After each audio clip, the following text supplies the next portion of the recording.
scoop that's coming in at the moment in connection with the Delhi blast that took place in the month of February. India Today has now accessed ED charge sheet against Al Falah University. The Enforcement Directorate in its charge sheet is now alleging that Al Falah University appointed Umar ul Nabi, the main accused in the Red Fort blast case, without conducting any kind of mandatory police verification.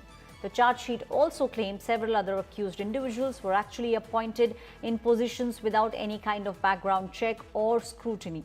This is big news which is coming in at the moment. My colleague Shreya Chatterjee is now joining me on the story.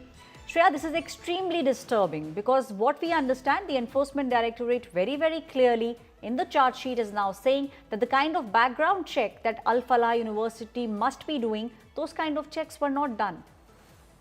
Well, absolutely. This is shocking details of the Enforcement Directorate charge sheet in the Al Falah University case linked to the Delhi terror blast that we have accessed now. WhatsApp chats that have revealed how on-paper doctor scams were being done by the Al Falah University, and everything is being done at the behest of the chairman. Jawad Siddiqui is what the Enforcement Directorate allegedly mentions in their charge sheet.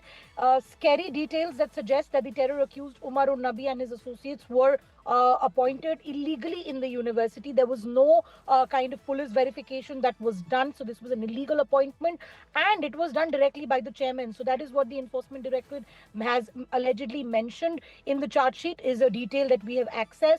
We've also accessed details of how the NMC guidelines were violated. There were documents that were forged. There are statements that the ED has recorded of individuals working with the university, and simultaneously there are details of money transfers, lists of 70 doctors who were just there on paper in behalf of money to just dupe inspections that were done in the hospital that was run in the university premise. So huge lapses on the part of the Al Falah University that has been uncovered by this Enforcement Directorate investigation. It also suggests that close to 13.10 crore was siphoned off to a foreign entity in Dubai linked to the chairman of Al Falah University through layered family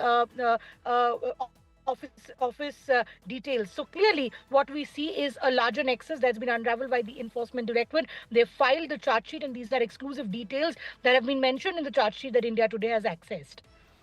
Thank you, Shreya, giving us all those details. My colleague breaking down what exactly is written in the charge sheet that has now been filed by the Enforcement Directorate in the Al Falah University case.